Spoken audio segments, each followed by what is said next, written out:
Assalamualaikum Gamaisean. Selamat datang di podcast teman tumbuh Gamais Baperta Unsut. Ahlan wa sahlan kepada teman-teman mahasiswa baru 2021 Fakultas Pertanian Universitas Jenderal Sudirman. Masya Allah, gimana nih perasaannya udah jadi mahasiswa? Pasti kalian seneng banget kan? Baru kemarin kita rasanya masih menyandang status sebagai siswa, dan sekarang kita udah ganti nama aja nih jadi mahasiswa. Ya teman-teman, sangat tidak afdol kalau misalkan kita tidak saling kenal nih.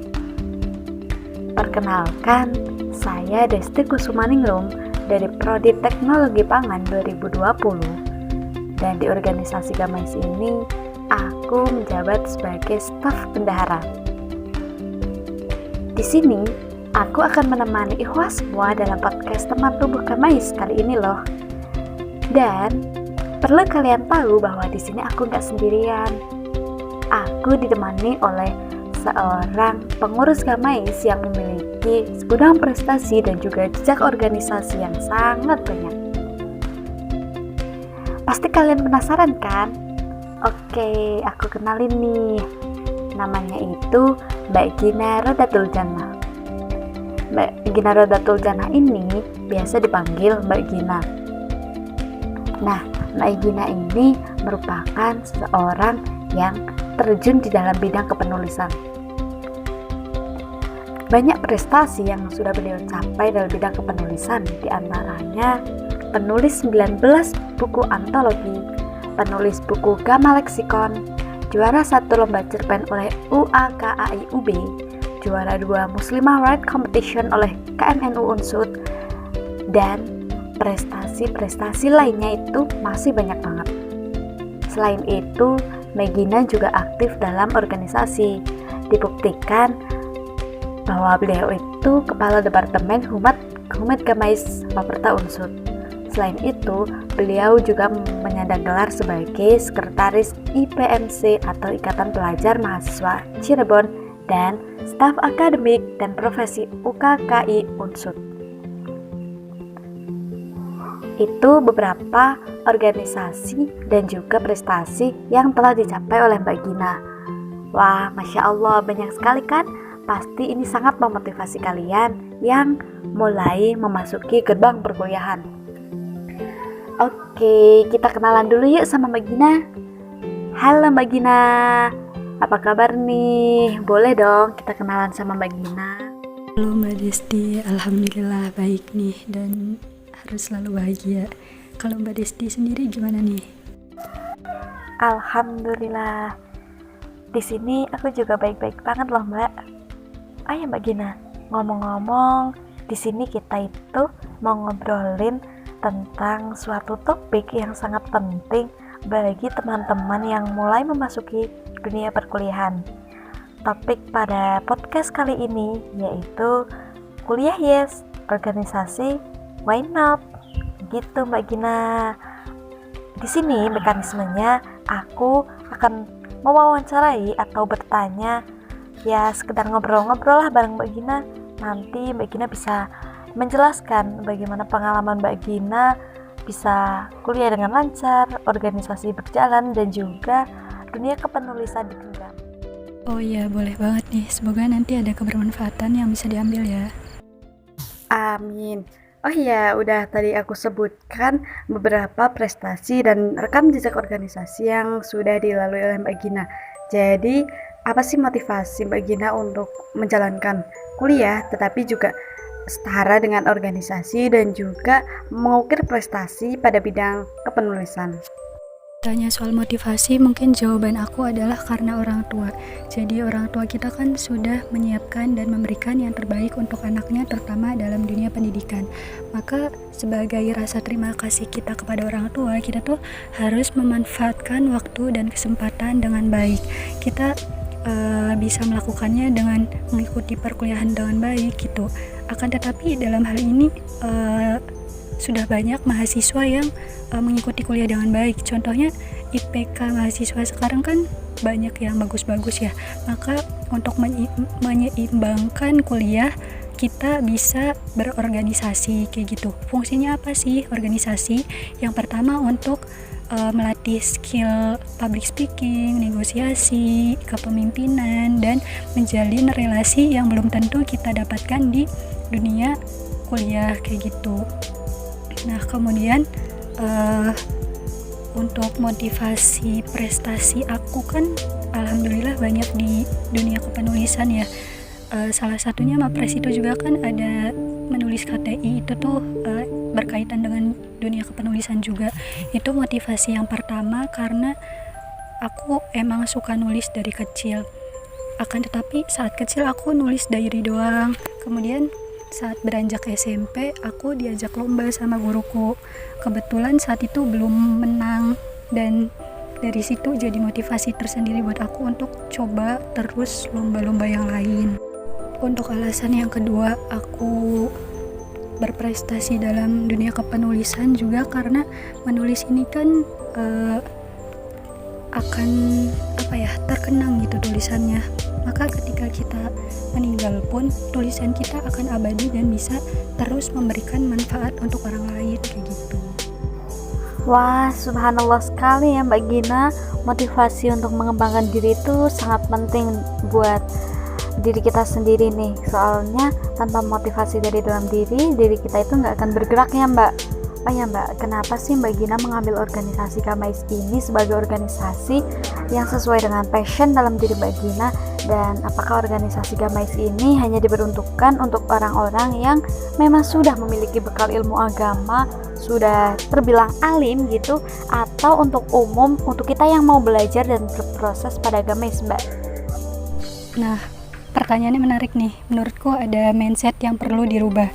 Jadi orang-orang di Gamais ini bukan cuma orang yang alim doang, tapi banyak orang yang mau belajar, mulai dari belajar manajemen waktu sampai belajar menjadi orang yang lebih baik. Nah, tapi di Gamais ini punya poin plus karena kita bisa belajar organisasi sambil belajar agama yang seharusnya kita butuhkan dalam kehidupan sehari-hari gitu. Kalau dulu di SMA kan kita ada pelajaran agama setiap seminggu sekali gitu. Jadi mau gak mau kita harus mengikuti pelajaran tersebut. Kalau di kuliah kan kita pelajaran agamanya cuma 1 semester, maka salah satu wadah yang bisa menampung kita untuk belajar agama itu Gamais kayak gitu. Oke Mbak Gina, berarti organisasi ini tuh bagus banget ya Mbak. Selain bisa mengembangkan diri, dari organisasi Gamais kita bisa mendapatkan ilmu agama dan juga skill-skill umum dalam organisasi gitu. Dan apakah organisasi Gamais ini berpengaruh dalam kehidupan kuliah Mbak Gina? Apakah ada perubahan setelah dan sebelum Mbak Gina mengikuti organisasi Gamais ini Mbak? Ya, kalau dari perubahan di dalam diri aku pasti ada, terutama dari sisi soft skill. Karena di Gamais udah kelatih public speakingnya, jadi ketika di kelas itu aku lebih berani untuk menyampaikan pendapat dan bertanya gitu.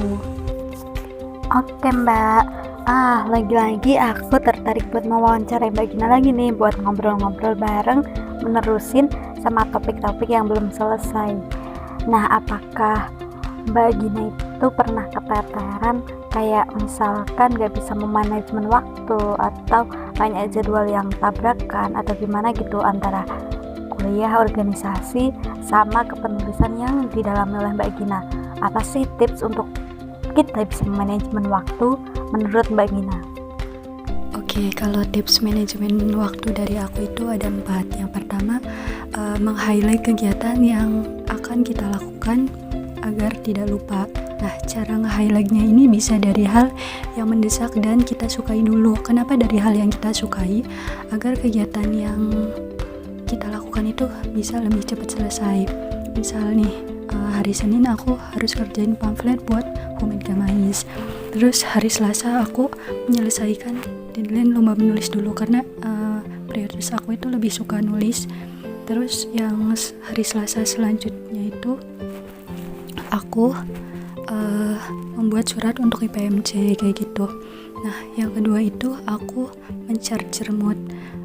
Fungsinya ini agar kegiatan yang kita lakukan itu tidak dilakukan dengan terpaksa. Nah, tapi yang perlu dicatat ini ketika kita men-charger mood itu nggak bisa lama-lama karena keburu sama waktu duluan kayak gitu. Nah, cara charger moodnya itu bisa dengan makan coklat, baca buku fiksi, atau nelpon teman kayak gitu. Untuk yang ketiga adalah fokus agar kegiatan yang dilakukan bisa selesai dengan baik. Nah, yang terakhir itu ada evaluasi dari kegiatan yang telah kita lakukan. Misal nih, hari Senin aku udah kerjain pamflet, nah tapi ada kejanggalan gitu. Biasanya ngerjain pamflet cuma 2 jam, tapi hari itu aku ngerjain pamflet 3 jam. Nah, aku cari tahu nih apa penyebabnya bisa lebih lama kayak gitu. Apakah emang idenya kurang atau apa? Di tengah-tengah kesibukan yang sangat padat itu, pasti Mbak Gina pernah mengalami kejenuhan ya, kayak bosan, males, kadang pengen putus asa gitu. Gimana cara Mbak Gina buat mengatasi kejenuhan yang terjadi pada saat kuliah, pada saat organisasi? Terus kalau mencari ide kepenulisan gak ketemu, kadang kan frustasi gitu, kayak pengen putus asa. Apakah Mbak Gina memiliki cara sendiri buat mengatasi kesemuanya itu, Mbak? Oke, kalau bahasa keren sekarang mah cara self healing kayak gitu ya. Kalau untuk diri aku sendiri banyak cara yang bisa diterapin sih, tapi aku lebih suka untuk nyari tamparan, entah itu lewat buku fiksi atau buku motivasi, nonton film, dan dengar curhatan teman. Karena dengan begitu aku gak pernah ngerasa sendiri. Aku yakin bahwa manusia di dunia ini tuh sama-sama berjuang. Wah, Masya Allah sekali nih Mbak Gina. Oh ya Mbak, sebenarnya aku itu masih pengen banget ngobrolin topik-topik yang bisa memberikan motivasi kepada teman-teman terkait organisasi dan juga kuliah. Tapi karena terbatasnya waktu, mungkin kita bisa melanjutkan obrolan kita pada sesi yang lainnya. Sebagai penutup, barangkali ada pesan dan motivasi yang akan Mbak Gina berikan kepada teman-teman mahasiswa baru yang baru memasuki dunia perkuliahan. Silakan Mbak. Oke, mungkin ini pesan untuk diri aku sendiri juga kali ya. Jadi manusia itu kan penjejak di atas kisah kita sendiri atau di atas kisah orang lain kayak gitu. Jadi kita lakukan aja yang terbaik. Kalaupun di tengah jalan kita menemukan rintangan, kita harus tetap bertahan. Ingat tujuan awal kita melakukan sebuah hal itu apa kayak gitu. Kalaupun dalam perjalanannya terasa semakin sulit, jangan lupa minta doa ke orang tua, karena doa orang tua itu juga kan semangat untuk kita kayak gitu. Wah, subhanallah, luar biasa sekali nih Mbak Gina. Buat Mbak Gina, terima kasih banyak ya. Tetap semangat dalam berproses dan juga berkarya ya Mbak. Buat teman-teman juga tetap semangat ya. Oh ya, teman-teman yang ingin mengikuti jejak Mbak Gina dalam berorganisasi maupun berprestasi, bisa loh kalian bergabung dalam organisasi Gamais ini. Di sini nanti kalian bakal dapat ilmu dan juga pengalaman, dan juga ada berbagai proses yang akan kita jalani bersama. Karena kita udah sampai di ujung podcast, terima kasih sekali buat teman-teman yang udah dengerin podcast sampai akhir ini. Semoga banyak hal bermanfaat yang bisa kalian ambil dan kebaikan-kebaikan yang bisa diterapkan dalam kehidupan kalian. Aku Desti pamit undur diri. Goodbye and see you next time. Wassalamualaikum warahmatullahi wabarakatuh. Sehat selalu teman-teman.